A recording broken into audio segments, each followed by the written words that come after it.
सर्वत्र दिव्यता व्यापो सर्वत्र शांति विस्तरो ओम शांति शांति शांति। तीनों लोक के सभी जीवों का कल्याण मंगल और शीघ्र ही मोक्ष हो। ऐसी मंगल भावना पूर्वक तीन नवकार नमो हरि नमो सीताराम नमो नमो नमो लोये समसामुना एषो पंचनमुखारो मंगलाय सर्वे नमो हरिहंतारं नमो सीतारं नमो नमो भुवजायां नमो लोये सर्वसामुना एषो पंचनमुखारो मंगलाय सर्वे नमो हरिहंतारं नमो सीतारं नमो नमो भुवजायां नमो लोये सर्वसामुना एषो पंचनमुखारो सर्वपापनाशनो मंगलाय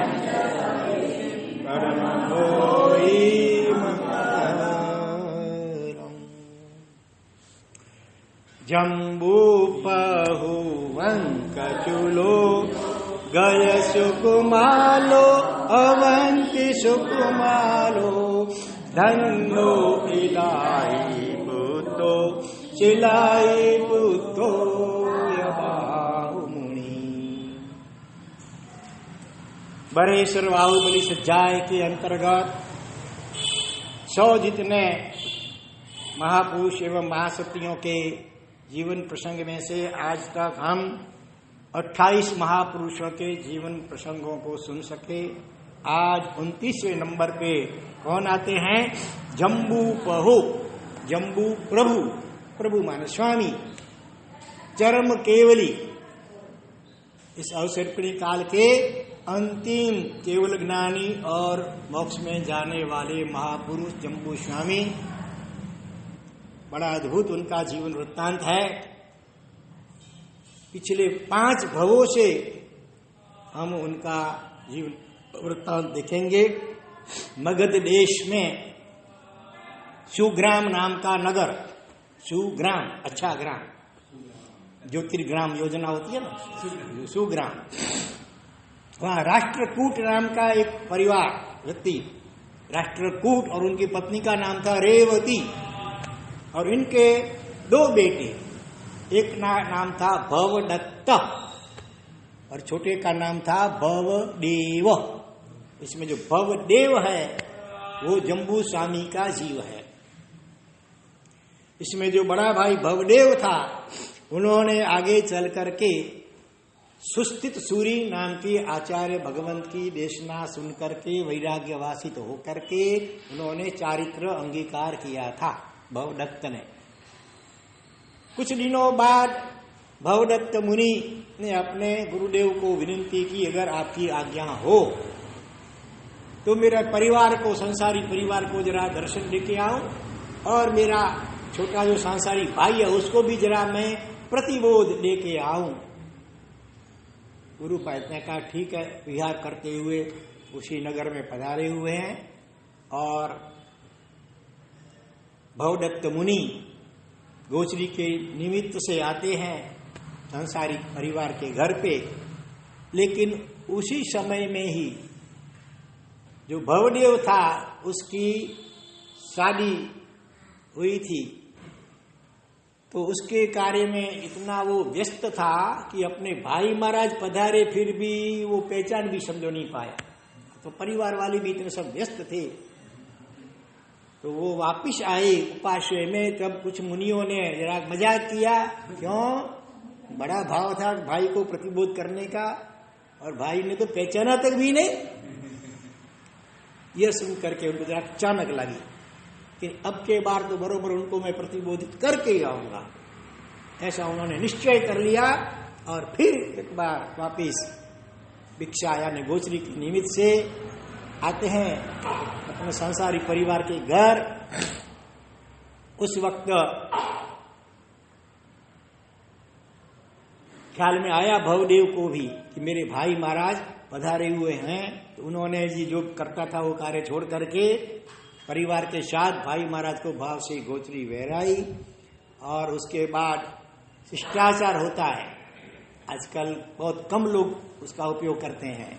गुरु महाराज घर पे पधारे, अगर ख्याल में आए तो लेने के लिए भी सामने जाना चाहिए, और वापिस छोड़ने के लिए भी कुछ देरी तक, कुछ अंतर तक साथ में जाना चाहिए। हो सके तो उपासक तक साथ में जाना चाहिए, तो थोड़े कदम तो साथ में जरूर जाना चाहिए। तो शादी के निमित्त से बहुत से रिश्तेदार भी आए थे, उनमें कई थोड़ी दूर तक साथ में चले। फिर भवदत्त मुनि ने क्या किया, सारे रिश्तेदारों को मंगलिक सुना करके विदाई कर दिया। केवल अपना जो छोटा भाई है भवदेव, उसके हाथ में अपना एक पात्र पकड़ा दिया, कर्पणी पात्र पकड़ा दिया, ताकि वो उपासक तक साथ में आए। अभी बीच में तो फिर जाए नहीं, तो भाई होने के नाते आखिर इसमें भी कुछ अन्नाकिनी नहीं की, और सामान्य रूप से देते नहीं है, देने का व्यवहार है ही नहीं, लेकिन एक अपवाद के रूप में विशिष्ट लाभ का कारण सोच करके उन्होंने ऐसा किया। रास्ते में भी बचपन की कोई बातें करते करते ऐसे करते करते फिर उपासक तक उनको ले आए, ताकि बीच में कहीं ना कहीं अभी फिर मुझे काम है घर पे, जरा अभी मैं जाता हूँ, बाद में मिलेंगे, ऐसा न हो। इसलिए अच्छी अच्छी बातें करते करते उनको उपासक तक ले आए। गुरु महाराज को नमस्कार वंदना किया, और गुरु भगवान को कहा, भवदत्त मुनि ने, ये मेरा छोटा संसारी भाई है भवदेव, और इसको चारित्र लेने की भावना है, आप कृपा कीजिए। सोचिए कैसी बात है, शादी अभी अभी हुई है, और फिर भी भाई महाराज ने ऐसा बोल दिया, तो उनमें दाक्षिण्य गुण कैसा होगा। श्रावक के 21 गुण में एक गुण का नाम है दाक्षिण्य। दाक्षिण्य माने क्या, किसी की विनती को अस्वीकार न करे जहां तक संभव हो, अगर कोई उसमें नुकसान न हो, पाप न हो, तो ऐसी किसी की विनती या कोई बात हो तो टालनी नहीं चाहिए। तो अपने भाई महाराज का जो वचन है तो फेल नहीं जाना चाहिए। उन्होंने बोल दिया है, भले मजाक में या किसी तरह बोल दिया है, तो उनका वचन असत्य नहीं हो, इसके लिए उन्होंने नहा नहीं कहा, कुछ नहीं कहा। और कैसा वो काल रहा होगा, दीक्षा दी गई उसको। आज के माहौल में अगर ऐसा किया जाए तो क्या परिस्थिति हो जाए। उनके घर वाले पुलिस को ला करके महाराज साहब को भी कुछ न कुछ सुना दे रहे हैं, लेकिन वो कैसे हलुकर्मी जीव होंगे। तो दीक्षा दी गई, कोई महोत्सव नहीं, कोई आमंत्रण पत्रिका नहीं, कुछ नहीं, दीक्षा दी गई। और फिर एकाध मुनि को साथ में लेकर के भवदत्त मुनि और भवदेव मुनि तो दूसरे गांव में विहार भी कर गए। और लेकिन उनको मन तो था नहीं दीक्षा लेने का, कोई भाव तो था नहीं, लेकिन भाई महाराज का वचन निष्फल न हो इसके लिए अभी ताजी शादी हुई हुई है, फिर भी उन्होंने ना नहीं कही। और बाद में भी भाई महाराज को कहा नहीं, बड़ी भाई महाराज आपने क्या कर दिया, ऐसा क्यों बोल दिया, या तो कोई मन है नहीं, कोई शिकायत नहीं कि जो हुआ सो चलो ठीक। लेकिन फिर भी अनादिकाल के मोह के संस्कार तो भीतर में पड़े हुए हैं।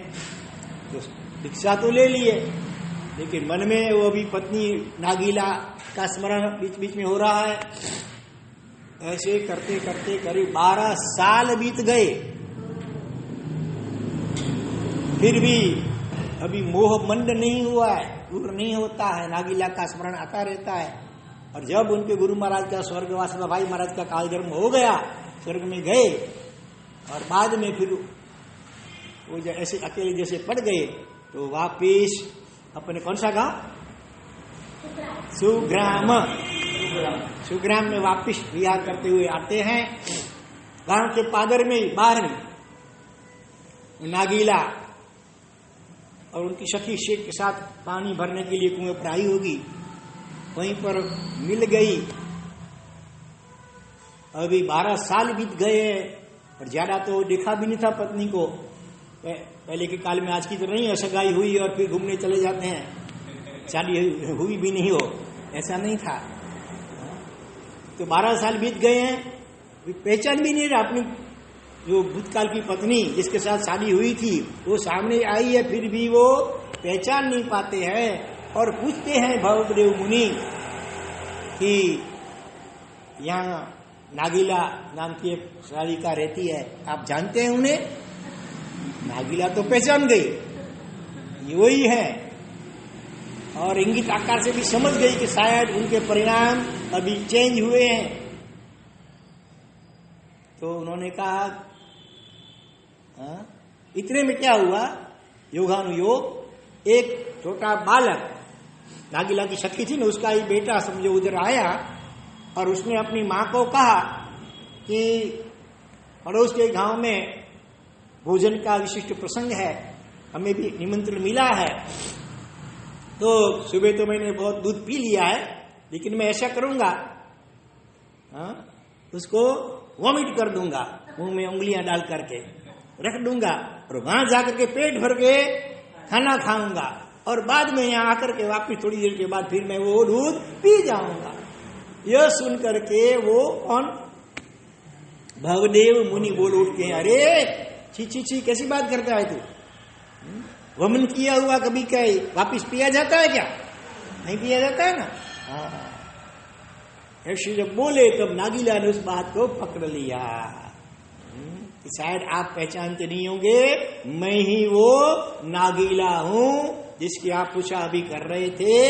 लेकिन आप क्या, शायद उन्होंने बता भी दिया होगा कि अभी उस वक्त तो मेरा मन तो था नहीं, लेकिन भाई महाराज ये वचन की खातिर मैंने दीक्षा ले ली है, लेकिन अभी मैं वापिस आना चाहता हूं। तब वो नागीला ने सुना दिया कि अभी तो आपने कहा था एक बार जिसका वमन हो गया उसको वापिस खाया पिया नहीं जाता है, तो आपने दीक्षा ली, उसका महाव्रत लिए, इसका मतलब संसार का भोगों का त्याग कर दिया, और वापिस अभी अगर आप ऐसी इच्छा रखते हैं तो वो तो वमी हुए को चाटने अथवा पीने बरोबर है, क्योंकि आपको उचित लगता है। और मैंने तो, आपने दीक्षा लिया तो मैंने तो आधी दीक्षा ले ली, मैंने चतुर्थ ब्रह्मचर्य व्रत भी स्वीकार कर लिया है, और आपको भी ऐसा सोचना वो ठीक उचित नहीं है, ऐसा उसको मार्मिक उपदेश दिया, शिक्षा दी कि वापिस वो उनके परिणाम वापिस जो चल विचल हो गए थे वो एकदम स्थिर हो गए। इन्हें कैसे कहते हैं, धर्म पत्नी अथवा सुश्राविका, कि अपने पति महाराज को भी योग्य शिक्षा दे करके संयम में वापिस स्थिर कर दिया, वापिस गए, प्रायश्चित स्वीकार कर लिया, और एकदम अच्छी तरह संयम का फिर पालन करने लग गए भावपूर्वक। अभी वो पहले की तरह नहीं था चंचल मन, अभी एकदम व्यवस्थित स्थिर हो गया है, पश्चाताप भी किया, प्रायश्चित भी लिया, और एकदम अच्छी तरह बाकी के सालों में संयम का पालन करके आयुष्य पूरा होने पर वो प्रथम सौधर्म नाम के वैमानिक देवलोक में देव के रूप में उत्पन्न हुए, जम्बू स्वामी का जीव भवदेव मुनि। इसके बाद सौधर्म देवलोक में देव के रूप में हुए, और वहां का आयुष्य पूर्ण होने के बाद तीसरे भव में महाविद्य क्षेत्र में जहाँ भगवान श्रीमंदर स्वामी विचरते हैं, वो कौन सा विजय, 32 विजय में से कौन सा विषय, विजय का नाम मालूम है किसी को? शाबाश, पुष्कलावती विजय, पुष्कलवई विजय जो सवन में आता है, पुष्कलावती विजय नगरी कौन सी? पुंडरीक गिरी नहीं, वो तो शत्रुंजय को बोलते हैं पुंडरीक गिरी, गिरी माने पर्वत, पुंडरीकीणी, पुंडरीकीणी नगरी, हाँ पूर्व मावड़ी क्षेत्र में पुष्कलावती विजय में पुंडरीकिणी नाम की नगरी में वज्रदत्त नाम के चक्रवर्ती थे। वज्रदत्त नाम के चक्रवर्ती, और उनकी रानी थी यशोधरा। और यशोधरा की कुक्षी में ये सौधर्म देवलोक का आयुष्य पूर्ण करके जम्बू माने ये भवदेव का जीव तीसरे भव में चक्रवर्ती का पुत्र रत्न, क्योंकि पीछे का जो भी जितने साल थे एकदम शुद्ध संयम का पालन किया था, और जो मन की चंचलता हो गई थी उसका भी प्रायश्चित कर लिया था। अगर प्रायश्चित नहीं करते, पश्चाताप नहीं करते, तो शायद चित्र कुछ और होता। लेकिन उन्होंने जो भी गलती हो गई उसका तीव्र पश्चाताप करके शुद्ध मन से प्रायश्चित कर लिया, और बाकी के वर्षों में अच्छी तरह संयम का पालन किया था। इसके पुण्य प्रभाव से देव बने, फिर चक्रवर्ती के बेटे बने, और उनका नाम पड़ा सागर दत्त। सागर दत्त बड़ा हुआ, शादी भी हुई होगी, और उसके कुछ समय बाद एक बार शाम के समय में उन्होंने दृश्य देखा, जो दृश्य हनुमान जी के जीव ने देखा था, और उसको वैराग्य हुआ था। हनुमान जी को वैराग्य कैसे हुआ था मालूम है? जैन रामायण के हिसाब से, हाँ, शाम के समय में सूर्यास्त हुआ है, आकाश में एकदम लालिमा छा गई है, और एकदम अच्छा एकदम दृश्य था। और देखते ही देखते थोड़ी ही देर में वापस अंधकार छा गया, सारी शोभा बिखर गई, खलास हो गई। यह देख करके उनको पूरी संसार की अनित्यता का बोध हुआ। ऐसे ऐसे छोटे छोटे निमित्तों से वो जाग जाते थे, और हमारे सामने तो इसके कई गुने भयंकर निमित्त आ रहे हैं, फिर भी चिंतन नहीं करते हैं। तो ये सागर दत्त जो था, वो भी ऐसे बिखराते हुए बादलों को देख करके संसार की, इस मनुष्य शरीर वगैरह की भी अनित्यता, क्षणभंगुरता समझ गए, और ये शरीर भी छूट जाए उससे पहले जो शाश्वत आत्मा भीतर हम हैं, उसका अनुभव करने के लिए, उसका कल्याण करने के लिए उन्होंने चारित्र लिया, अच्छी तरह उसका पालन करके फिर चौथे भाव के अंदर उसी पुष्कलावती विजय, महावीर क्षेत्र का पुष्कलावती विजय। लेकिन अभी नगरी बदल गई है, नगरी है वीत शोका। पहले कौन सी नगरी थी? पुंडरीकिणी। अभी है वीत शोका, इसमें से शोक एकदम दूर हो गया है संपूर्ण। नाम था ऐसा वीत शोका नगरी। उसमें पद्म रथ नाम के राजा और उनकी रानी का नाम था वनमाला। उनके बेटे के रूप में राजकुमार, अगले चक्रवर्ती के बेटे भी हुए थे। फिर इधर राजा के बेटे हुए, उसका नाम पड़ा शिव कुमार। और शिव कुमार भी बचपन से ही एकदम धर्मनिष्ठ था। अगले जन्म के जो संस्कार है ना, वो सब साथ में चलते हैं।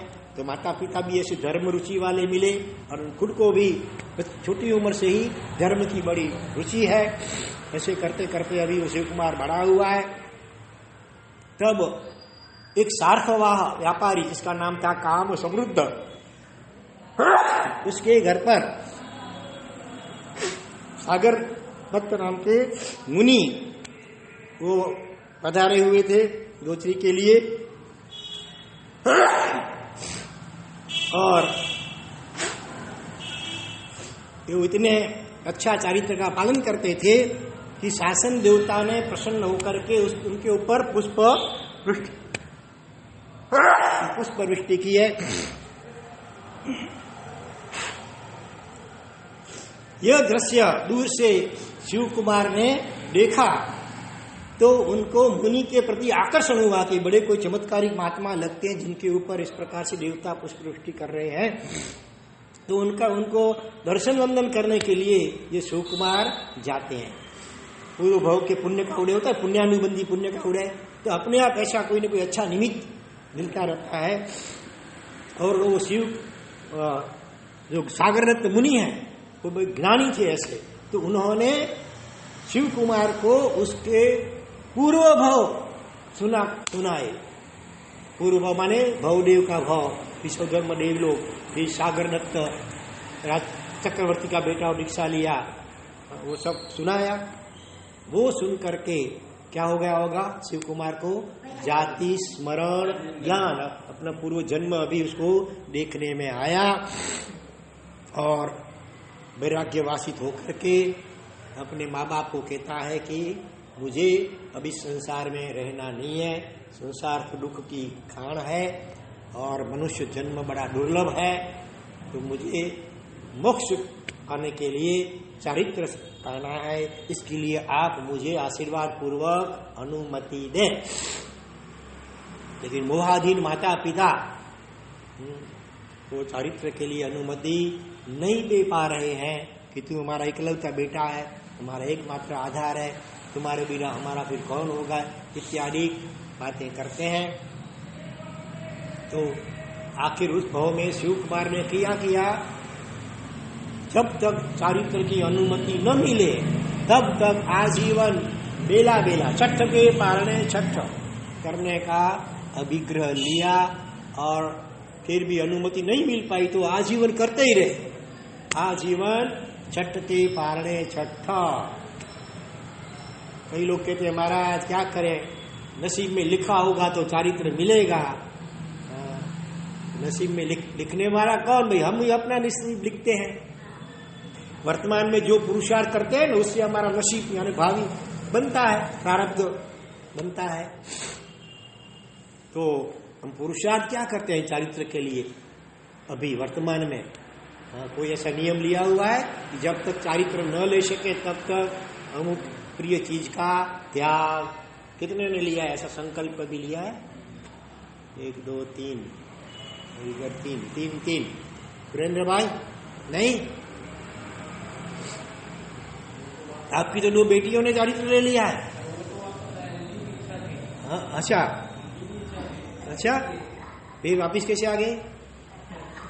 शादी का ले आए? अच्छा हाँ, लेकिन अब ऐसा संकल्प होना चाहिए सभी का जैन मात्र का ऐसा संकल्प होना ही चाहिए कि जब तक चारित्र न ले सके तब तक कोई एकाध प्रिय चीज का त्याग, कोई मिठाई का त्याग करते हैं, कोई फ्रूट का त्याग करते हैं, कोई पाँव में चप्पल या जूता नहीं पहनने का त्याग करते हैं, कोई रंगीन वस्त्र नहीं पहनना ऐसा संकल्प लेते हैं, कोई 6 विघई का त्याग करते हैं, मिल ही करना करते रहना ऐसा करते हैं। ऐसे कई उदाहरण वर्तमान काल में भी है। और आखिर कितने समय के बाद वो अंतराय कर्म क्षय होता है और चारित्र उदय में आता है। और कभी ऐसा हो कि कोई निकाचित अंतराय कर्म प्रबल है और मानो कि इसी भाव में उसका क्षय नहीं हो पाया, तो भी अगर ऐसा कोई दृढ़ संकल्प करेंगे ना तो अगले भाव में छोटी उम्र से ही ऐसे संयोग मिलेंगे, ऐसे माँ बाप मिलेंगे, ऐसे गुरु मिल जाएंगे, भावना हो जाएगी और चारित्र उदय में आ जाएगा। तो उसके लिए हमें अभी से पुरुषार्थ करना चाहिए, ऐसा संकल्प करना चाहिए। सुई होती है ऐसे पड़ी रहती है तो कभी खो भी जा सकती है, लेकिन अगर उसमें धागा पिरो दे, धागा पिरोने के बाद गांठ लगा दे तो कहीं गुम भी हो जाएगी तो वो धागे के हिसाब से जल्दी मिल जाएगी। खींच करके धागा मिल गया तो खींचेंगे तो सुई भी आ जाएगी। तो ये जो अभिग्रह या नियम संकल्प, ये क्या है? धागा, अब संकल्प करना और फिर उसका नियम लेना, मैंने गांठ लगा दी, तो उसके प्रभाव से दूसरे भाव में जल्दी चारित्र में उदय में आता है। लेकिन वो कब होगा? हमारे दिल में ऐसी दृढ़ श्रद्धा हो कि इसके बिना उद्धार नहीं है और सर्वश्रेष्ठ मार्ग तो चारित्र जीवन ही है, ऐसा दृढ़ श्रद्धा हमारे दिल में हो तभी ये संकल्प करने का भाव होगा। नहीं तो महाराज से कहते हैं, अभी अपन सुन लेते हैं, महाराज से कहने का फर्ज और धर्म है, हमारा श्रावक है, श्रावक माने सुने, वो श्रावक, तो हम सुनना हमारा धर्म है, सुनने के बाद आचरण करना या नहीं करना वो हमारे ऊपर है। ऐसा नहीं है। तो हरेक श्रावक श्राविका के दिल में ये भाव तो होने ही चाहिए कि हो सके तो इसी भाव में चारित्र लेना है। और अगर एकदम बड़ी उम्र हो गई है और अभी तबीयत के कारण वो संभव नहीं दिखता है तो भी ऐसा पुरुषार्थ और भाव रखना चाहिए कि मुझे इसी भाव में पहले एक दिन का भी चारित्र जरूर लेना है। अपने परिवार को, रिश्तेदारों को वो बोल देते हैं, जो ऐसे जागृत श्रावक श्राविका होते हैं ना, उम्र हो गई है, अभी शरीर साथ नहीं दे रहा है, इसीलिए दीक्षा अभी इस जवन में ज्यादा समय पाल सके ऐसी संभावना नहीं दिखती है, तो भी वो कहते हैं हमको मरना तो साधु वेश में ही है, भले 1-2 दिन के लिए सही। तो जब भी ऐसा समय आपको आए, मुझे लगे, आपको लगे डॉक्टर ने कह दिया हो कि अभी हमारे बस की बात नहीं है, अभी कुछ घंटों के अथवा कुछ दिन के ही मेहमान हैं, ऐसा समय जब आए तो मुझे साधु या साध्वी का वेश पहना देना। अगर हो आप आसपास में कोई साधु साध्वी भगवान गुरु भगवान, उसको बुला लेना, और मुझे साधु वेश पहना देना। ऐसा भी आप कर सकते हैं। विल लिखते हैं ना आजकल, अपने विल, उसमें अपनी क्या क्या इच्छाएं हैं, मेरी संपत्ति का बंटवारा कैसे हो, वो सब लिखते हैं। साथ में ये भी लिख सकते हैं आप कि मेरी ये प्रबल इच्छा है कि मुझे मरना तो साधु वेश में ही है, इसीलिए जब ऐसा लगे अंतिम समय नजदीक में आ गया है तो मैं चाहता हूं कि मुझे साधु वेश पहना दिया जाए। अभी करेंगे? हाँ तो करते हैं। हाँ ऐसा विल बना लो, वकील को बुला लो जल्दी से जल्दी। तो यहाँ पर छठ के पालने, छठ बेला के पालने बेला आजीवन किया, फिर भी वो अंतराय कर उस भव में भले नहीं टूटा है, लेकिन उसका परिणाम क्या आता है?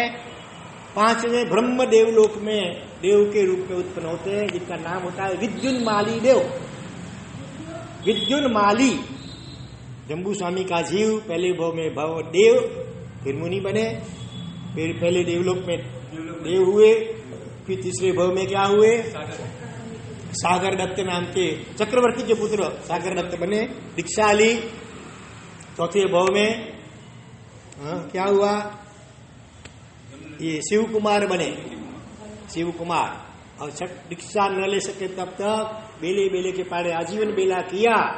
और 5वें भव में, 5वें ब्रह्म देवलोक में, वैमानिक देवलोक में विद्युन्माली नाम के बड़े ही तेजस्वी, बिजली कैसी होती है एकदम तेजस्वी, ऐसे वो देव बने।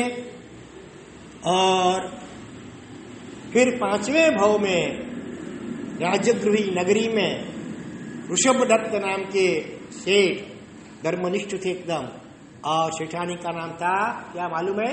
जम्बू स्वामी की माता का नाम धारिणी, मेघ कुमार की मां का नाम भी धारिणी था, और जम्बू स्वामी की मां का नाम भी धारिणी है। दोनों बड़े धर्मनिष्ठ थे। और धारिणी की कुक्षी में जम्बू कुमार जब आते हैं, मां ने स्वप्न में जम्बू वृक्ष देखा था। इसी का कारण से जब उनका जन्म हुआ तब उनका नाम जम्बू कुमार रखा गया है। और दूसरी ये भी बात है कि जो ऋषभ दत्त सेठ थे, उनका छोटा भाई, नाम तो अच्छा था, गुजिंदास जैसा नाम था, लेकिन युवावस्था में ऐसी कोई बुरी संगत सोबत मिल गई, व्यसनी हो गया था, जुआ खेलता था, जुए में हार गया। फिर दूसरे जो लोग थे पैसा नहीं चुका पाया तो उनको एकदम मारा, बहुत पीटा उसको, एकदम मरण जैसी हालत हो गई। ऐसी स्थिति में भी ये उनके बड़े भाई ऋषभ दत्त ने उसको आश्वासन दिया, उसको अंतिम आराधना करवाई, और वो मर करके जम्बू द्वीप का अधिष्ठायक देव बना। अनादृत उसका नाम था, अनादृत देव, जम्बू द्वीप का अधिष्ठायक। ये जम्बू स्वामी का चाचा है। और स्वप्न में भी जम्बू के वृक्ष का दर्शन हुआ था मां को, किसी कारण से उनका नाम जम्बू कुमार रखा गया है। और इतने पिछले 5 भवों से वो चारित्र का पालन और चारित्र की भावना भी करता आया हुआ है। इतना जबरदस्त पुण्यानुबंधी पुण्योपार्जन कर लिया है अगले भव में छठ के पारण, छठ करने के प्रभाव से, कि मुझे जन्म से ही एकदम उसको धर्म की रुचि थी, माँ बाप की धर्म की रुचि वाले ही थे।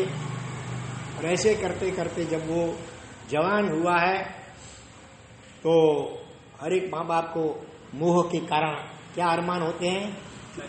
हाँ, शादी करेंगे, बहू आएगी, फिर पोते आएंगे, पोता पोती आएंगे, पालना झुलाएंगे, इत्यादि कई प्रकार के सांसारिक अरमान मोह के कारण हर एक माता पिता को पराया करके होते हैं। लेकिन इसमें अपवाद रूप भी कोई ऐसे समझदार श्रावक श्राविका माँ बाप होते हैं कि वो ऐसे अरमान नहीं रखते हैं। वो तो चाहते हैं कि हमारे सभी संतान अथवा कम से कम एक आध तो जरूर चारित्र के मार्ग पे जाए।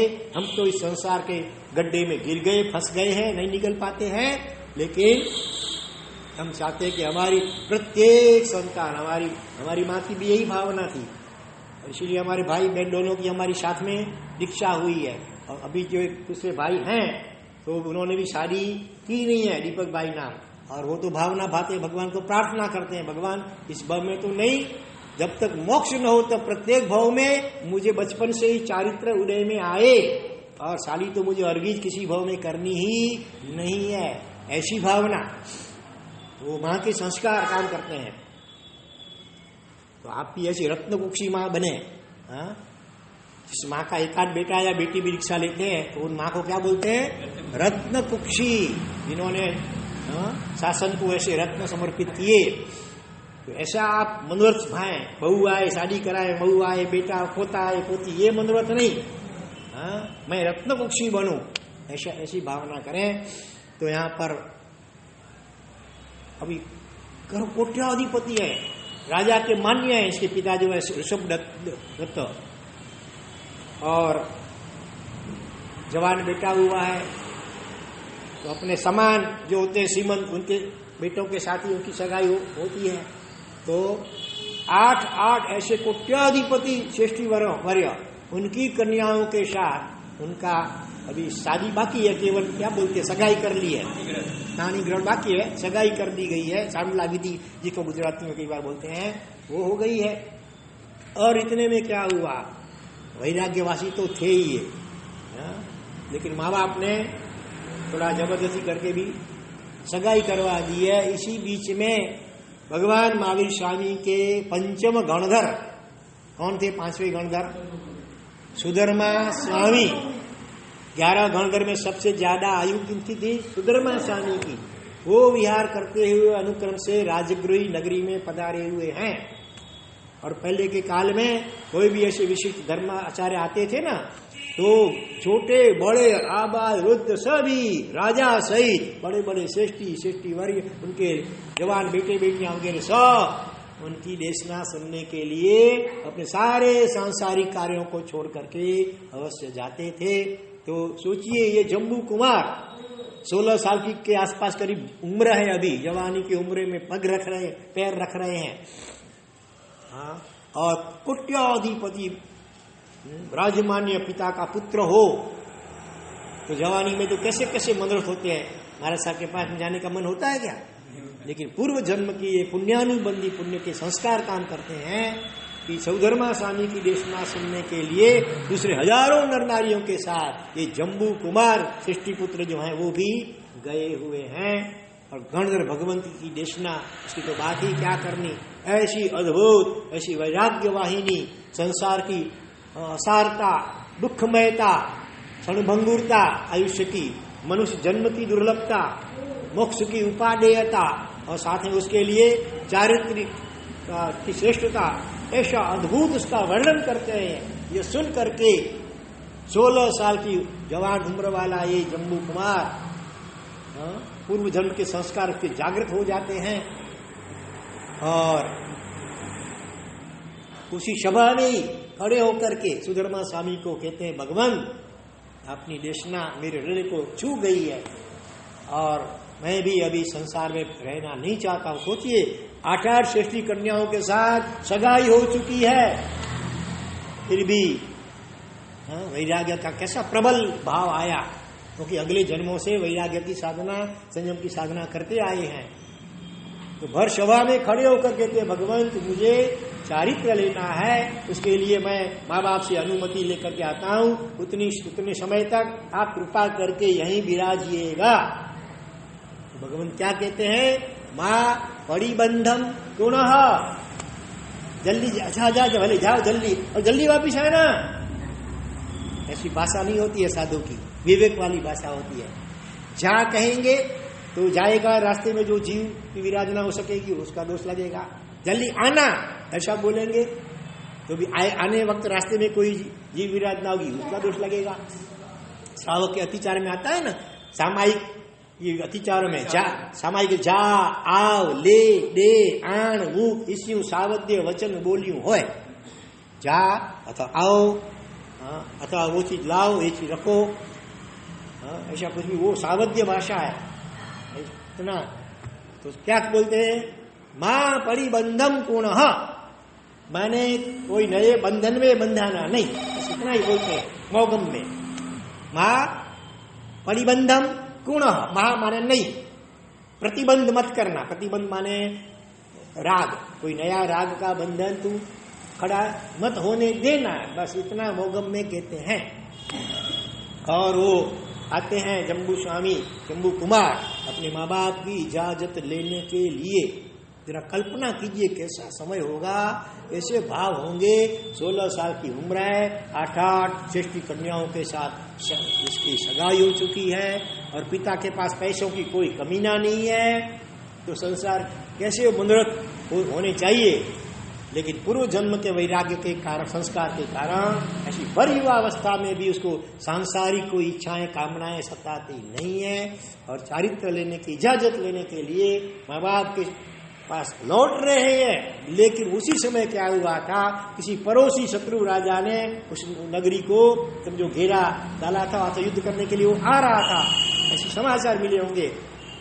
तो उस नगरी का जो राजा था, अपनी नगरी के चारों ओर जो किला रहता है गढ़, उसके 4 दरवाजे सब बंद करवा दिए थे और बड़ी बड़ी तोपें लगती रक्षा के लिए होती थी। ऐसा वो माहौल था। और ऐसा भी आता है कहीं पर भी कि किसी वो तोप का गोला ऐसे पसार हो गया, एकदम पास में से पसार हो गया। यह देख करके जम्बू स्वामी चौंक गए। जम्बू कुमार, तो ओह जीवन कितना क्षण भंगुर है, अगर थोड़ा एक कदम में आगे होता तो अभी मैं इधर ही मेरी आयु समाप्त हो जाती थी। तो मुझे जल्दी करना चाहिए, सुबह से शीघ्र, अच्छे कार्य में विलंब नहीं करना चाहिए। अगर उधर मैं घर पे जाऊं और फिर वापस लौटूं ऐसे माहौल में क्या होगा, तो कम से कम इतना तो मैं करूं कि आधी दीक्षा जल्दी से जल्दी ले लो। अभी पहले पूरी दीक्षा तो लूंगा ही माँ बाप की इजाजत लेकर के, लेकिन उससे पहले मैं आधी दीक्षा ले लूं। तो आधी दीक्षा कैसे ली जाती है? क्या रोहण का 2 विभाग करना पड़ता है? चतुर्थ ब्रह्मचर्य व्रत का स्वीकार। संसार रूपी रथ, उसके 2 पहिए हैं, अर्थ और काम। बरोबर है? अर्थ माने पैसा और काम माने 5 इंद्रियों के विषयों का भोग करना। तो उसमें से ब्रह्मचर्य व्रत ले तो जो काम नाम का पहिया तो समाप्त हो गया। तो इसीलिए आधी दीक्षा लेने के संकल्प से वापिस लौटते हैं। सोचिए बराबर। और आकर के विनती करते हैं सुधर्मा स्वामी को, भगवान कम से कम मुझे ब्रह्मचर्य व्रत तो अभी दे दो। क्या करेंगे बोलो, ऐसी स्थिति में क्या करेंगे? सुधर्मा स्वामी वो ज्ञानी थे भले, तो उन्होंने उसको ब्रह्मचर्य व्रत दे दिया। छोटी उम्र है, आपको लगेगा ये तो ठीक नहीं हुआ।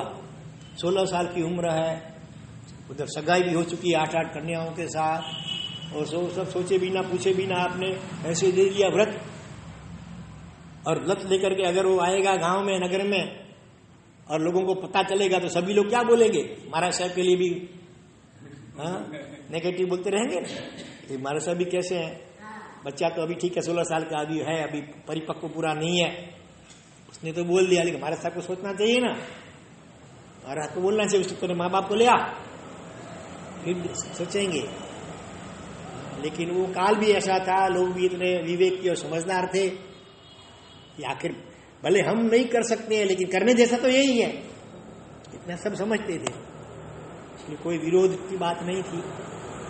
और घर पे आकर के अपने माँ बाप को कहते हैं कि भगवान श्रीमंत सुधर्मा स्वामी की देशना मुझे बहुत अच्छी लगी। माँ बाप ने कहा अच्छी लगनी ही चाहिए।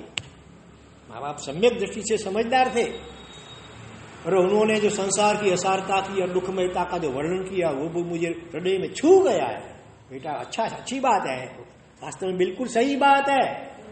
संसार तो असार है, संसार तो दुख की खान ही है। ऐसा आपने कभी कहा है? अपने संतानों को कहा है? तुम्हारे माँ बाप ने कभी तुमको कहा है कि बेटा ये संसार में पढ़ने जैसा नहीं है, चारित्र ही लेने जैसा है? आप में से किसी की माँ, मम्मी ने, पापा ने, दादा ने, दादी ने, नाना ने, नानी ने कहा है बच्चे लोग? नहीं कहा है? हाँ। मुंह है। तो उधर तो माँ बाप, जम्बू स्वामी के माँ बाप शुरू में तो हाँ कहते हैं, हंसी बात, सही बात है। सुधर्मा स्वामी भगवंत ने जो संसार की असारता का, दुखमयता का वर्णन किया वो बिल्कुल सही है। संसार में सच्चा सुख नहीं है, उन्होंने कहा, वो भी बात सही है, हम भी हमारे अनुभव से समझते हैं। तो फिर हे पूजनीय माता पिताजी, मुझे संसार में नहीं पढ़ना है, मुझे चारित्र लेना है, आप आशीर्वाद पूर्वक अनुमति दीजिए।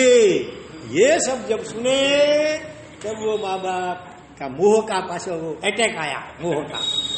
समझते हैं कि लेने जैसा यही है, संसार में सच्चा सुख नहीं है, फिर भी अनादिकालीन मोह कितना जीव को परेशान करता है। माँ बाप एकदम ढीले हो गए, रोने जैसे हो गए। अरे बेटा, हमने तो कितने तेरे लिए अरमान संजोए हैं, हाँ, तू अभी थोड़ा छोटा है और 8-8 कन्याओं के साथ तेरी सगाई हो चुकी है, उन पर क्या बीतेगी तुम जरा सोचो तो सही। इच्छा की भावना तुम्हारी अच्छी है, लेकिन अभी नहीं, बड़े हो जाओ। हम पोते का दर्शन कर ले, पोते का मुंह का, उसको जरा गोद में बिठाए, लाडकोट कर ले, बाद में तुम्हारी बड़ी उम्र हो तब फिर दीक्षा की भले सोचना, लेकिन अभी तो नहीं। और साथ में वो 8 कन्या और उनके माता पिता की भी तो इजाजत लेनी पड़ेगी। फिर जम्बू स्वामी ने इतना अच्छा उनको समझाया कि वो थोड़े ढीले तो पड़े हैं, लेकिन फिर वही दलील करते हैं कि पहले वो कन्याओं को तो पूछो, उनके माँ बाप को तो पूछो, क्योंकि हमने सगाई करवा दी है, तुम अकेले अभी नहीं हो। तो उन्होंने कहा ठीक है, आप उनको खबर दे दो। तो वो 8 कन्याओं के माता पिता को मिलने के लिए जाते हैं ऋषभदत्त सेठ, और उनको सारी बात बताते हैं कि देखो, आपकी बेटियों के साथ जब सगाई हुई तब का जम्बू कुमार हमारा जो बेटा वो कुछ अलग था, और आज सुधर्मा स्वामी भगवंत की देशना सुनने के बाद उसका पूरा हृदय परिवर्तन हो चुका है और वो चारित्र स्वीकारना चाहता है। यद्यपि हमने उनको बहुत समझाने की कोशिश तो की है कि बेटा अभी नहीं, शादी करने के बाद बड़ा हो तब लेना, अभी नहीं, लेकिन उसका वैराग्य इतना प्रबल है। उनके सामने हमने चारित्र जीवन के कष्टों की बात भी सुनाई। तू सुकुमौल है, उसमें तो कितने कष्ट होते हैं, पैदल विहार, लोज वगैरह वगैरह, परीक्षों का सहन करना वगैरह, लेकिन फिर भी वो टसका मस नहीं हुआ है। उसने सामने कहा कि भूतकाल के अनंत भवों में हम कई बार नरक में कितनी वेदना सहन करके आए हैं, तिरिंच गति में भी भूख, ठंडी, गर्मी, कितने प्रकार के दुख सहन किए हुए हैं। उसके आगे ये चारित्र का कष्ट तो वास्तव में कष्ट है ही नहीं। आपकी जब व्यापार की सीजन आती है, इसका जो भी धंधा हो, उसकी जब सीजन आती है कभी साल में 1-2 महीने के लिए, उस वक्त आपकी क्या स्थिति होती है? देर रात तक जगते हैं ना, आराम कर देते हैं, खाना भी थोड़ा खाया नहीं खाया कर देते हैं, निरंतर बस लगे रहते हैं देर रात तक। क्यों? तो फिर भी आपको वो कष्ट रूप नहीं लगता है, क्योंकि आपकी नजर उससे जो लाभ होने वाला है, पैसे मिलने वाले बहुत सारे, उसके ऊपर नजर रहती है, लाभ के ऊपर। इसके कारण से वर्तमान में जो कष्ट है वो कष्ट रूप लगते नहीं है। इसी प्रकार से चारित्र के पालन से इसी भव में जो चित्त की प्रसन्नता और आत्मा का आनंद मिलने वाला है, और पिछले भव में भी फिर जल्दी मोक्ष मिलने वाला है, हमेशा के लिए सारे दुखों से छुटकारा और अनंत काल के लिए आत्मा के अनंत केवल ज्ञानादि गुणों में रमणता, वो जो बड़ा लाभ है ना, उसके सामने नजर होती है। इसीलिए ये जो ऊपर से जो दिखते हैं कष्ट, वो भी उनको कष्ट रूप लगते ही नहीं है। और संसार में क्या कम कष्ट है? अभी सोचो तो कितने के अभी कोरोना के कारण धंधे व्यवसाय ठप हो गए हैं। हमको है कोई चिंता? कितने प्रकार की चिंता में आप संसारी लोग घिरे हुए हैं, हमको कोई इसका टेंशन ही नहीं है। तो साधु जीवन व्यवहार से भी इतना निरुपाधिक है, कोई उपाधि नहीं, कोई जंजाल नहीं, कोई झंझट नहीं। और जैसे जैसे जीवन में अंतर्मुखता बढ़ती है, परमात्मा की भक्ति, स्वाध्याय, ध्यान, वैसे वैसे आत्मा का आनंद बढ़ता जाता है। जीवन में भी शांति आनंद, मृत्यु में भी समाधि मरण, परलोक में सदगति और अल्प ही भवों में परम सिद्धि और मुक्ति की प्राप्ति। लाभ ही लाभ है उत्तरोत्तर। इसीलिए इसमें तो कुछ कष्ट है ही नहीं। माता पिता को ऐसे समझाया। आखिर माता पिता भी सम्यक दृष्टि थे। मोह का उदय था, अविरति का उदय था, लेकिन मिथ्यात्व का उदय नहीं था। ऋषभदत्त और गारिणी के हृदय में सम्यक दर्शन होने से वो समझते थे कि इसकी बात सही है। भले हमको मोह के कारण थोड़ा दुख होता है, हम अपने स्वार्थ को रोते हैं कि हमारा क्या, लेकिन वास्तव में तो यही लेने जैसा है। इसलिए उन्होंने आखिर दाव अजमाया कि चलो तुम्हारी बात थोड़ी देर के लिए हम स्वीकार कर लेते हैं, लेकिन जरा पहले कन्याओं के माँ बाप और उन कन्याओं की क्या भावना है वो भी तो थोड़ा समझ दे दो। तो कहा ठीक है, आप उनको बात पहुंचाओ, फिर आगे क्या होता है। उन्होंने कहा कि एक बार शादी कर लेते। उन्होंने अंतिम उपाय अजमाया, एक बार शादी करके बहुओं को वो हम दिखा दे, बाद में अगर बहू सम्मत हो जाए तेरी इजाजत दे तो बोले तू दीक्षा लेना। उसने कहा ठीक है। इतना आत्मविश्वास था जम्बू स्वामी को, अपने को ऐसा उसका अनुकरण करना नहीं है कि हम भी ऐसा करेंगे, एक दिन शादी करेंगे और दूसरे दिन दीक्षा लेंगे। वो तो कोई विरल ऐसे होते हैं जम्बू स्वामी जैसे अथवा सूलीभद्र स्वामी, बाकी टिक नहीं सकेंगे।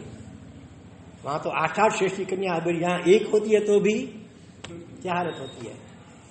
तो ऋषभदत्त गए हैं अपने जो समधी थे ना 8 श्रेष्ठी वाले, और उनको सारी बात बताई कि पहला वो जम्बू कुमार अलग था, अभी का जम्बू अलग हो गया है और उसकी भावना यही है, इसलिए आपको हम अंधेरे में रखना नहीं चाहते हैं। हमने आखिर बात उसको कही है कि एक बार तू शादी कर ले। उसने कहा है मैं शादी करूंगा, लेकिन दूसरे ही दिन मैं चारित्र लूंगा। अगर इसमें वो कन्याओं की और उनके माँ बाप की सम्मति हो तो ठीक है, नहीं तो मुझे एक दिन के लिए भी शादी करनी नहीं है। इसीलिए हम आपको अंधेरे में रखना नहीं चाहते हैं, ये बात है। अब क्या करना, आप जो जैसा कहें वैसा। वो माँ बाप भी कितने समझदार होंगे कन्याओं के। आज के माँ बाप होते तो कितना झगड़ा कर देते, कोर्ट में जाते, ये फजीती करनी थी तो पहले से क्यों किया। लेकिन वो सब समझदार थे, सम्यक दृष्टि आत्मा थे, कोई ज्यादा विरोध नहीं किया। उन्होंने अपनी बेटियों को बुला करके बात रखी, ये बात है, अब क्या करना है तुम बताओ। आजकल की कन्याएं होती तो क्या करती। अरे आजकल तो पहले से ही अगर पता चले कि जिसके साथ शादी होने वाली है वो बहुत धर्मिष्ठ है, वो रात्रि भोजन नहीं करता है, जमीन कर नहीं खाता है, सिनेमा नहीं जाता है, तो फिर इसके साथ शादी करनी नहीं है। लड़के भी ऐसे और लड़कियां भी ऐसी होती है सब। कोई विरल ऐसे होते हैं सच्चे धर्मात्मा जो चाहते हैं कि सामने ऐसे तो पिताजी ऐसा घर ढूंढना, पैसे कम हो या ज्यादा जो भी हो हम नहीं जानते, लेकिन घर ऐसा ढूंढना, घर और वर, कि वहां जाकर के हम रोज भगवान की पूजा सेवा कर सकें, और रात्रि भोजन, रात को रसोई हम नहीं करनी पड़े हमको, रात्रि भोजन हम भी नहीं करें, परिवार वाले कोई न करते हो तो ऐसा हो सामने पात्र खोजना जो होटल में नहीं जाता हो और भगवान की सेवा पूजा करता हो, जिनवाणी श्रवण करता हो, ऐसा धर्मनिष्ठ पात्र और ऐसा घर, ऐसी लड़कियां भी कितनी मिलेंगी माँ बाप को कहने वाली।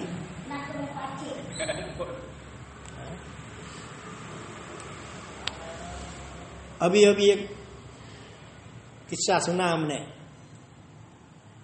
शादी की हुई है और उधर उसके माँ बाप जो है जैन माँ बाप, वो क्रिश्चियनों के लपेट में आ गए हैं, वो क्रिश्चियन धर्म का पालन करने लग गए हैं। और वो लड़की जो आई शादी करके, वो भी कहती है मैं मंदिर नहीं जाऊंगी, देरासर नहीं जाऊंगी, जैन होते हुए भी। हाँ, तो इधर परिवार वाले जैन धर्म के एकदम चुस्त हैं, तो उनको समझाने की बहुत कोशिश की, लेकिन नहीं मानती है। और माँ बाप भी उसकी लड़की की फेवर करते हैं, क्योंकि वो खुद भी तो जैन होते हुए भी अभी क्रिश्चियन धर्म का पालन करने लग जाते हैं। आजकल ऐसे बहुत किस्से होते हैं। उन लोगों का पूरा एक आयोजन है, माने भारत के लोगों को क्रिश्चियन बनाने का। रोज के हजारों लोगों का धर्म परिवर्तन हो रहा है। अपन यहाँ को इतना पता नहीं चलता है। दक्षिण भारत में केरला जहाँ बहुत गरीबी है, तो वो लोग क्या लालच देते हैं, आपके बेटों को पढ़ाएंगे, स्कूल की फीस सब हम देंगे, इसकी शादी भी हम करवा देंगे, आपको भी व्यवसाय या नौकरी पे लगा देंगे, इतना वो प्रलोभन देते हैं। तो गरीब माँ बाप होते हैं वो स्वीकार लेते हैं आजकल। ऐसे तो लाखों की संख्या में धर्म परिवर्तन हो चुका है। तो अभी प्रतिदिन सैकड़ों या हजारों की संख्या में अभी भी धर्म परिवर्तन पूरे भारत में हो रहा है। कितने हिंदुओं को, जैनों को भी। तो ये तो अभी हमने बिल्कुल नया किस्सा अभी सुना 4 दिन पहले। तो अभी वो चली गया अपने माँ बाप के पास। माँ बाप की समझते नहीं, समझाती नहीं है बेटी। जवान लड़की तो अपने ससुराल में इसकी शोभा होती है। माँ बाप के पास आए वो ठीक नहीं है, वो भी नहीं समझाते हैं। वो सामने से उसके समधी को कहते हैं कि इसके ऊपर कोर्ट में केस करेंगे तुम्हारे ऊपर कि हमारी बेटी को वो जैन धर्म का पालन करने के दबाव डालते हैं। ऐसी उल्टी बात हो गई है। तो ये काल का सब विचित्र प्रभाव है। ऐसा अगर आप न हो, आप चाहते हैं, तो अभी अभी हमने एक और नया कहीं पढ़ने में आया, ड्रॉप माने आपके जो ये लड़के हैं ना, लड़के लड़कियां, उनको 1 साल स्कूल में से आप उठा लो। उसको किसी या तो महाराज साहब के पास रखो, या कोई ऐसा तपोवन जैसी कोई संस्था हो, कोई विद्यापीठ जैसी संस्था हो, कोई गुरुकुलम हो, वहां रखो 1 महीने 1 साल के लिए, ताकि जैन धर्म के संस्कार उसमें पूरे मिल जाएं। अब तो क्या होता है, देखो हम तो बोलते हैं क्यों शुरू में नहीं आते, तो हमारा ट्यूशन है, हमारा क्लास है, रविवार को भी कई कितनों के चलते हैं क्लास, और वैकेशन में भी बोलते हैं हमारे क्लास चालू है। तो न वो शिविर में ठीक से आ पाते हैं, न रविवार की शिविर में आ सकते हैं, न दैनिक व्याख्यान वगैरह में आ सकते हैं। तो संस्कार नहीं मिलेंगे अगर इसी उम्र में, तो आगे क्या होगा? फिर वो माँ बाप की क्या सेवा करेंगे?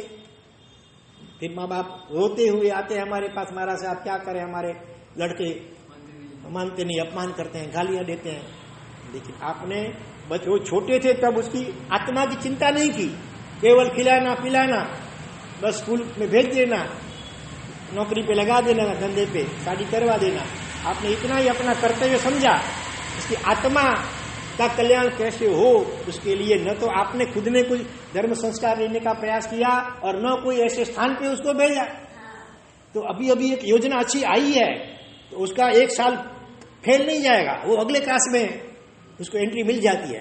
10 साल से लेकर के 14 साल तक की उम्र के जो लड़के लड़कियां होती हैं, सरकार का ऐसा कानून आ गया है कि वो 1 साल अगर ड्रॉप भी ले लेंगे स्कूल में से, तो भी उसको आगे पास करके अगले क्लास में उसकी एंट्री हो सकेगी। तो वो जो 1 साल है कम से कम आप रखो, आपको जहां श्रद्धा हो, जिसको आप अपना फैमिली गुरु मानते हो, साधु साधु, उनके पास रखो, उनको बोलो अच्छे संस्कार लो, और मानो ऐसे करते करते उसके हृदय में चारित्र के भाव जग जाएं, तो आपको खुशी होनी चाहिए।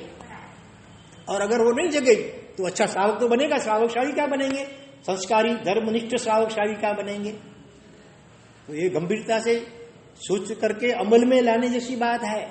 10 साल से लेकर के 14 साल तक की उम्र के बालक बालिकाओं के लिए यह कानून आया है कि अगर 1 साल आप ड्रॉप कर दे, स्कूल में नहीं भी आएंगे, तो भी आपको आगे एक क्लास में एंट्री मिल जाएगी। और वो जो 1 साल है ऐसे कोई स्थान पे रखो, क्योंकि घर में आप भी ज्यादा, आपको टाइम नहीं होता है, घर में आप कितना संस्कार रहेंगे, फिर तो वो घूमने फिरने उधर उधर भटकने चले जाएंगे, टीवी देखते रहेंगे।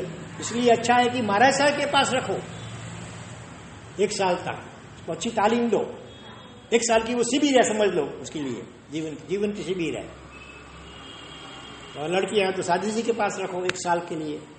फिर अगर चारित्र की भावना हो तो और खुशी होने की बात है, डरना नहीं है, उसका जीवन भी धन्य हो जाएगा, और आप भी रत्नकुक्षी माता और पिता वगैरह बन जाएंगे। और अगर उसका मोहनीय कर्म का उदय जो करता है और चारित्र के परिणाम नहीं होते हैं, तो भी 1 साल तक जो उसने संस्कार, छोटी उम्र में जो संस्कार आए हैं जैन धर्म के, वो उसके पूरी जिंदगी काम आएंगे। तो भविष्य में भी आपकी भी आपका आदर करेंगे, आपको कहीं वृद्धाश्रम में नहीं धकेलेंगे, आपका अपमान नहीं करेंगे। माँ बाप के क्या उपकार होते हैं वो भी वो महाराज साहब के पास रह करके अथवा कोई ऐसी अच्छी गुरुकुल अथवा विद्यापीठ, जैसे मेहसाणा में विद्यापीठ चलती है, हमारे कच्छ में विद्यापीठ है और गुरुकुलम चलते हैं, मुंबई में भी है, अहमदाबाद साबरमती में भी है, तपोवन है, नवसारी के, गांधीनगर के। ऐसी संस्थाओं में अपने बालक बालिकाओं को कम से कम 1 साल, ज्यादा रखो तो और अच्छा, कम से कम 1 साल। तपोवन में भी ऐसा है, संस्कृत पाठशाला एक अलग है, तो उस 1 साल में उसके ऊपर कोई स्कूल का भी मॉडरेशन नहीं, बस वो पूरा धर्म का अध्ययन करे, संस्कृत आदि का अध्ययन करे और अच्छा संस्कार पाए। तो ये गंभीरता से सभी सोचना और इसका बहुत प्रचार करना। अगर आपको भावी पीढ़ी को अच्छा बनाना है और आपको भी अच्छे फल भुगतने हैं तो यहाँ पर क्या हुआ, 8 कन्याओं ने जब ये बात सुनी, कैसी वो आर्य कन्याएं होंगी, उन्होंने अपने माता पिता को कह दिया कि देखो अभी भले हमको चारित्र के परिणाम नहीं है, फिर भी हम भी कोशिश करेंगे, अगर वो मान जाएंगे तो ठीक है संसार बसेगा, और नहीं तो फिर जो पति का मार्ग वो सती का मार्ग, वो चारित्र लेंगे तो हम भी चारित्र ही स्वीकार कर लेंगे। इसलिए आप चिंता मत कीजिए, इस भाव में दूसरा पति का मन में सोच भी नहीं सकते, स्वप्न में भी। आखिर उनके माँ बाप की चिंता थोड़ी दूर हो गई और शादी हुई। सोचो वो शादी, कोट्याधिपति है तो इनके परिचय वाले कितने होंगे, बड़े बड़े राजा, राजकुमार, सृष्टिवर्य, सार्थवा, कई कई बड़े बड़े कोट्याधिपति सब, और 8-8 कन्याओं की ऐसी शादी हो रही है, उनके परिवार वाले कितने लोग आए होंगे। और चारों ओर ये बात तो फैल गई, अब एक दिन के लिए शादी कर रहा है, फिर हो सकता है कि दूसरे दिन इसकी भावना वर्रा जाएगी, तो दीक्षा की भावना है ही। फिर भी कैसा वो काल युग होगा, कैसे वो लोग होंगे। शादी हुई और प्रथम रात्रि को ही समझो शादी करके वापस अपने घर आ गए हैं, और रात को 8-8 कन्याएं, वो वास भवन उसका बेडरूम, 8 कन्याएं बैठी हैं नवोढ़ा, और अपने पति को संसार के प्रति आकृष्ट करने के लिए। वो कन्याएं भी अत्यंत गुणवान थी, उसमें 4 जो कन्याएं थी वो तो अगले भाव में जब देव विद्युतमाली देव था ना, तब भी उसके साथ में थी, तो अगले भाव का भी स्नेह संबंध चला आ रहा है, सोचिए। और 4 दूसरी भी, वो सभी एकदम रूपवान गुणवान और कोट्याधिपति बापों की बेटियां थी, एकदम 16 श्रृंगार सच करके पति को एकदम संसार की ओर आकृष्ट करने के लिए वो प्रयत्न करती हैं। अच्छा वो तर्क देती हैं, लॉजिक, संसार में रहना चाहिए, संसार में रहकर भी धर्म हो सकता है। आप लोग कहीं कहते हैं ना आजकल मोक्ष के लिए ये थोड़ा जरूरी है, दीक्षा ही लेना चाहिए। देखो ना वो भरत चक्रवर्ती को भी केवल ज्ञान हो गया ना, संसार में इतना परिग्रह था फिर भी हो गया। देखो कूर्मा पुत्र, उसको भी घर में माँ बाप की सेवा करते हुए केवल ज्ञान हो गया था। तो ऐसे ऐसे कितने दलील, तर्क, एग्जाम्पल सब वो देती है, एक के बाद एक क्रमशः उसमें सभी कहानी आती हैं अलग अलग। और एक बोल करके चुप होती है, फिर उसके सामने जम्बू कुमार भी ऐसे उनके प्रति दृष्टांत, प्रति तर्क देते हैं, और वो संसार में क्यों रहने जैसा नहीं है और संयम क्यों स्वीकारने जैसा है, वो सब देते हैं। वो सब ऐसी कहती हैं कि अभी ये तो प्रत्यक्ष है, संसार का भोग सुख तो प्रत्यक्ष है, और मोक्ष तो किसने देखा है, अभी परलोक तो किसने देखा है। तो प्रत्यक्ष को छोड़ करके परलोक के लिए जो प्रत्यक्ष दिखता नहीं है मोक्ष वगैरह, उसके लिए पुरुषार्थ करना ये तो मूर्खता होगी। उसके सामने दृष्टांत भी रखती हैं, तो हरेक के तर्क के और दृष्टांतों के प्रत्युत्तर जम्बू स्वामी इतना सचोट देते हैं कि आखिर वो 8 कन्या प्रतिबुद्ध हो जाती है। लेकिन उसके दौरान क्या घटना हो गई थी कि एक चोर था, विंध्यगिरी पर्वत, उधर से जयपुर नाम का नगर और विंध्य नाम का राजा, उसके 2 बेटे थे, विंध्य राजा के प्रभव और सुप्रभव। प्रभव बड़ा था, सुप्रभव छोटा था। लेकिन उसके पिता ने छोटे बेटे में ज्यादा लायकात देखी होगी तो उसको राजा बनाया, या तो युवराज पहले फिर राजा बनाते हैं। तो बड़ा बेटा है, उसको थोड़ा अपमान जैसा लगता है तो वो नगर छोड़ करके चला जाता है जंगल में, और वहां 500 चोरों की पल्ली थी, वहां उसका नायक आगे चल करके बन जाता है। और वो चोर, प्रभव चोर 500 सागरितों चोरों के साथ आया है। उसने सुना इनकी शादी हो गई है, रही है, तो करोड़ों करोड़ रुपए का दहेज लेकर के वो आई है। दहेज की प्रथा आजकल की नहीं है, लेकिन आजकल तो क्या करते हैं, जबरदस्ती पहले से शर्त रखते हैं कि इतना दहेज मिलना ही चाहिए। वो गलत है। स्वेच्छा से कन्या के माता पिता प्रसन्न होकर के जो दें शक्ति अनुसार, वो तो परिवार पूर्व से परसाला आया है। लेकिन आजकल जरा परिवर्तन हो गया है, वो ठीक नहीं। तो यहाँ पर वो प्रभव आया है, उसके पास 2 विद्याएं हैं। कौन सी 2 विद्याएं थी? एक है अवस्वापिनी, इंद्र महाराजा भगवान को ले जाते हैं जब मेरे ऊपर, तो माता को अवस्वापिनी निद्रा देते हैं। और दूसरी है तालोदघाटिनी, कितना भी गोदरेज का कैसा भी ताड़ा तिजोरी का हो, खुल जाता है, सिम सिम खुल जाता है, कोई तोड़ना बोड़ना नहीं पड़ता है। इसी तालोदघाट, ताले को खोलने की तालोदघाटिनी विद्या चोर के पास थी, इसीलिए वो किसको खून खराबा करना नहीं पड़ता था। जब भी राजमहल में या बंगले में जाता है, बस सिम सिम सो जाओ, सब सो जाते हैं, जैसे हिप्नोटिज्म कर देता सबको। और फिर सिम सिम खुल जा तो सब तिजोरी के ताले खुल जाते हैं और लूट करके चला जाता है। ऐसा वो चोर आया है, उसी विद्या का प्रयोग किया तो उसके परिवार वाले सब सो गए हैं। उसकी 8 पत्नियां जम्बूस्वामी की बीबी थोड़ी सुन के वो भी सो गई है। और सिम सिम खुल गया तो ताले सब खुल गए, तिजोरियां, माल भी इकट्ठा कर लिया कितना। और जब वो जैसे जाने लगे ना, वैसे अपने आप वो एकदम स्तंभित हो गए। जम्बूस्वामी ने कुछ प्रयोग नहीं किया कंबिनी विद्या का, उनका पुण्य प्रभाव ऐसा है, शासन देवता सहाय करते हैं समझो। वो एकदम स्तंभित हो गया, 1 इंच भी आगे नहीं बढ़ सकते हैं सभी 500 चोर प्रभु सहित। तब उसके ख्याल में आया, समायाचना करता है जम्बूस्वामी से और कहता है ऐसा करो, मेरे पास 2 विद्या है, वो मैं आपको देता हूं, सिखाता हूं, और आपके पास जो स्तंभिनी विद्या है और साथ में दूसरी विद्या भी जरूर होगी, मोचिनी, जब चाहे उसे छोड़ सकते हैं, तो वो 2 विद्या मुझे सिखा दो और मैं अपनी विद्या आपको सिखा दूं। अब जम्बूस्वामी ने कहा भाई मैं इस विद्याओं को क्या करूं, मैं तो ये सारी धन दौलत, ये हवेली, ये पत्नियां सब छोड़ करके कल तो मैं दीक्षा लेने वाला हूं, और ये मेरी पत्नियां भी दीक्षा लेने वाली हैं। फिर प्रभु भी दलील करता है, दृष्टांत देता है उनके सामने। जम्बूस्वामी भी मधुबिंदु का वो दृष्टांत, तो थोड़े दिन पहले हमने यहाँ सुना था ना, मधुबिंदु, हाँ, कितने चारों ओर से वो दुखों से घिरा हुआ था, वो हाथी और राक्षसी, वो मधुमक्खियां, अजगर, 4 नाग, वो कुआं, फिर भी वो देवी मान में बैठने के लिए तैयार नहीं हो रहा था, मध के बिंदु की लोभ लालच में। तो संसार ऐसा है, प्रभु चोर को समझाते हैं जम्बूस्वामी ये दृष्टांत दे करके। आखिर वो चोर भी प्रतिबुद्ध होता है, 500 उनके जो साथी सब धन्य है, इनको इतनी अनुकूलता, इतनी संपत्ति, ऐसी 8 कन्याएं, इतना मानपान। षष्ठी पुत्र होता तो सब पानी मांगो दूध हाजिर होता है, किसी चीज की कमी ना नहीं थी, किसी ने इनका अपमान नहीं किया था। कई बार कोई दीक्षा क्यों लेते हैं, कोई दुख गर्भित वैराग्य से लेते हैं, किसी का संसार में डेथ हो गई रिश्तेदार की, या परीक्षा में फेल हुए, अथवा किसी के साथ शादी करनी थी लेकिन वो नहीं हो पाई, ऐसा कोई निमित्त मिलता है तो वैराग्य वासित होकर दीक्षा लेते हैं।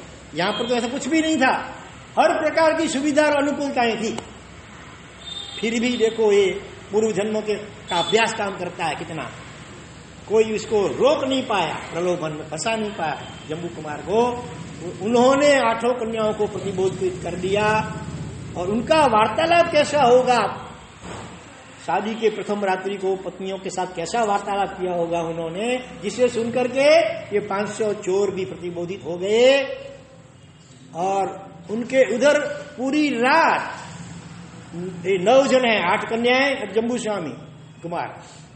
9 के माता पिता को नींद नहीं आई है रात पूरी रात, कि क्या होगा, इंतजारी कितनी होगी। जब वर्ल्ड मैच चलती है एकदम फाइनल, एकदम अभी है फाइनल बारी, तब देखने वाले सभी के कितना इंतजारी होती है, खाना पीना सब आराम। रात को चलती है, क्योंकि फॉरेन में मैच चलती है, कभी वेस्ट इंडीज ऑस्ट्रेलिया, तो वहां दिन होता है, यहाँ रात होती है। तो रात को भी क्रिकेट रसिक लोग होते हैं, पूरी रात जगते हैं, देखते हैं उसमें फाइनल वर्ल्ड कप का मैच हो, नींद आएगी नहीं आएगी। तो 9 को माँ बाप को नींद नहीं आई है कि क्या होगा क्या होगा, सुबह कौन जीतेगा, ये जम्बू कुमार जीतेंगे कि वो 8 पत्नियां जीतेंगी, क्या होगा क्या होगा। और सुबह हुई, देखा सभी के चेहरे प्रसन्न हैं, तो उनको तो लगा होगा माँ बाप को, जम्बू कुमार मान गए होंगे। कन्याओं के माता पिता कैसा लगा होगा, कन्या ऐसा प्रसन्न दिख रही है, तो चलो अच्छा हुआ। लेकिन जब पता चला कि प्रसन्नता किसकी है, मोह को परास्त कर दिया सभी ने, मोह के ऊपर विजय पा लिया है और चारित्र की भावना उनके दिल में जग गई है, इसकी प्रसन्नता है, सात्विक प्रसन्नता है। ये पता चला उसको, सभी के माँ बाप के दिल में ऐसी भावना जग गई, ओ धन्य है धन्य है धन्य है इनको। भर युवा अवस्था में इतनी अनुकूलता, इतने प्रलोभन के बीच में भी वो दिखे नहीं, और सभी को चारित्र लेने का परिणाम हो गया, धन्य है इनको। और धिक्कार है हमको, इतनी बड़ी उम्र हो गई अभी तक संसार की मोह माया से छूटे नहीं, ऐसे परिणाम उनके जग गए सभी 9 जनों के माता पिता को। तो 18 माता पिता हो गए ना, 18 व्यक्ति, 18 वो 9 ये 27 हुए और 527 लोगों का वर्षीदान का, दीक्षा का वरघोड़ा निकला होगा। कैसा दृश्य, कैसा माहौल होगा। क्यारे तमोने जेमणे जोया हसे थे धन्य से। इतनी कल्पना तो करो कभी, एकदम शांत बैठ करके। वो सामान्य व्यक्ति तो नहीं है ना, कोट्याधिपति, और कन्याएं भी ऐसी हैं। और वो जब ये पता चला कि वो 500 स्वर वो भी प्रतिबोधित हो गए हैं, यदि के आश्चर्य का ठिकाना न रहा। चारों ओर बात पवन के वेग में फैल गई है, और वो सब देखने के लिए आसपास के कितने गांव नगरों से लोग दौड़ते दौड़े आते हैं ये देखने के लिए, ये कैसा नजारा होगा। जम्बू कुमार ने सोचा होगा दीक्षा लेने से पहले, जब शादी होने से पहले, कि चलो माँ बाप का इतना आग्रह है, एक दिन के लिए भले मैं शादी करूंगा, लोग आएंगे, लेकिन उनके हृदय में जो मोह है ना, उनका भी मोह नष्ट हो, ऐसा मैं इस तरह मैं दीक्षा लूंगा। तो आखिर ऐसा करके दिखाया। 527 जनों ने होलसेल में समूह शादियां होती हैं, ऐसे समूह दीक्षाएं पहले भी हुई थी, आज भी हो रही है कहीं कहीं। और उन्होंने सभी ने सुधर्मा स्वामी गंधर के पास दीक्षा ली और बहुत साल तक संयम का बहुत अच्छा पालन किया। और आगे चल करके जम्बू स्वामी को क्या हो गया, केवल ज्ञान प्रकट हो गया। अंतिम केवल ज्ञानी थे वो। उसके बाद शुरुआत कहां से हुई थी, मोक्ष की बारी खुली कब थी, मरुदेवा माता ने खोली थी। केवल ज्ञान की बारी ऋषभ भगवान ने समझो खोली। व्यावहारिक भाषा में कहते बारी खुलना, कोई बारी बारी होती नहीं है मोक्ष में भी। तो इस अवसर्पिणी काल में प्रथम मोक्षगामी ऋषभदेव नहीं हुए, प्रथम मोक्षगामी मरुदेवा माता हुए और अंतिम मोक्षगामी जम्बू स्वामी हुए। उसके बाद अभी तो हमारा शरीर का संज्ञान भी कमजोर है, इसलिए इस काल में मोक्ष संभव नहीं है। लेकिन आज भी महावीर क्षेत्र में प्रथम संघरण विद्यमान है, तीर्थंकर विद्यमान है, वहां से आज भी हर 6 महीने के अंदर एक जीव अवश्य में मोक्षगामी होता ही है। ऐसा कुदरती व्यवस्था नियम समझो है लोक स्थिति। तो हमें भी इस दृष्टांत सब सुन करके ऐसी आराधना करनी है, ऐसी भावना करनी है संयम की, कि इसी भाव में मरने से पहले संयम जरूर ले ले, एक दिन के लिए भले सही, अगर बड़ी उम्र है तो, और छोटी उम्र है तो हर रोज भी एक गीत सुना ना, कल कहा था ना, कौन सा गीत, हम तो सास, आज तो मम्मी भी आई है तो सुनते हैं, सासरिए नहीं जाऊं होरी माँ के मारू मन मोयूं संयम माँ, चांदी ना વાસણ મને કામ નહીં આવે, મને લાકડાના મને લાકડાના પાતરા મંગા દો મોરીમાં, કે મારું મન લાગ્યું સંયમમાં. મારે કામ નહીં આવે, મને ધોળા ધોળા મને ધોળા ધોળા કપડા મંગા દો મોરીમાં, કે મારું મન લાગ્યું સંયમમાં. મોટર ને ગાડી બસ અને ટ્રેન મને કામ નહીં આવી, મને પગપાળા વિહાર કરવો મોરીમાં, કે મારું મન લાગ્યું संयमમાં. बस ऐसे गीत सुना हर रोज. धीरे धीरे धीरे पिपा जी के कान में शब्द पढ़ते जाएंगे. धीरे धीरे उनका अगर नेगेटिव भाव यदि होगा ना वर्तमान में, धीरे धीरे धीरे वो पॉजिटिव हो जाएगा. भगवान को रोज प्रार्थना करना, और जब इजाजत मिल जाए तो हमको जरा याद करना, जहाँ भी हम हो जरा समाचार पहुंचाना. अगर आसपास में कहीं होंगे तो आ सकेंगे तो आएंगे, नहीं तो फिर भाव से आशीर्वाद दो, भेजेंगे जहाँ होंगे वहीं से भी. जरूर ऐसा कुछ करना. और अभी आज थोड़ा समय भी ज्यादा ले लिया है, और आजकल देखो कोरोना का माहौल दिन प्रतिदिन पूरे देश में बढ़ता ही जा रहा है.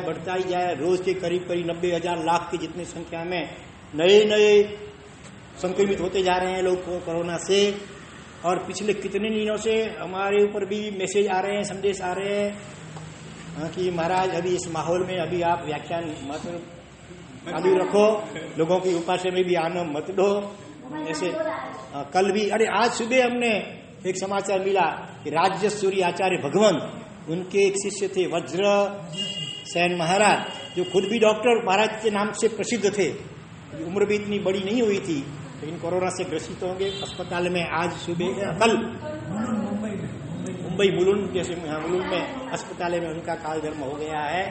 और हमको भी कई दिनों से हमको ये सब मैसेज, कभी 40 गांव वाले मनीष भाई कहता है महाराज हम प्रभु रक्षित महाराज जो यहाँ चतुर्मास कर गए हैं, उनका भी कितने दिनों से संदेश आ रहा है महाराज साहब को बोलो अभी इस माहौल में व्याख्यान अभी मांगलिक रखें. हाँ, तो इसीलिए वैसे तो मैं सोचा था कि आज ही बोर्ड पर लिखवा दूं कि अभी से व्याख्यान भी मांगलिक है, लेकिन फिर सोचा आज चतुर्दशी है, बड़ा दिन है, तो चलो आज कम से कम, नहीं तो ये जम्बू स्वामी का व्याख्यान तो कितने दिनों तक चले. ऐसा है, हमने एकदम शॉर्ट में आपको कह दिया है. इसीलिए अभी कल से आप लोग संतोष रखना, जो सुना है इसके ऊपर थोड़ा चिंतन मनन करना, स्वाध्याय करना. हाँ, और हो सके उतनी अच्छी आराधना करना, चारित्र की भावना करना. हाँ, ठीक है.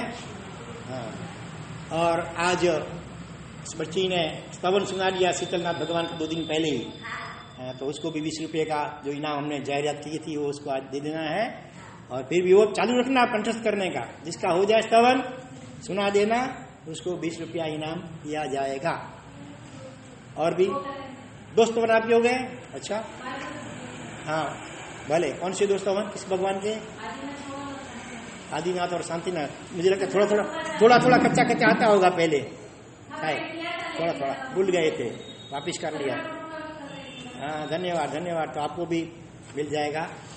जरा आज ही दे दीजिए, चलो फिर सुना देना, लेकिन दे दीजिए. कहाँ गए इनाम?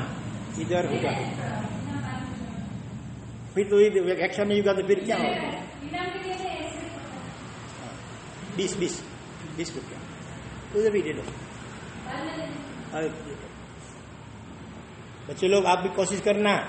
हाँ, 24 स्तवन हमारे आचार्य भगवान के हैं बनाए हुए, उनमें से कोई भी स्तवन, एक स्तवन का 20 रुपया. पूरी 24 ही करेंगे तो कितना होगा? 24 गुना 20 करो तो 480 रुपया हो जाएगा. चलो. हाँ, आवती काल से व्याख्यान. ओम शांति. हाँ हाँ, लोग चले दीजिएगा प्रवचन.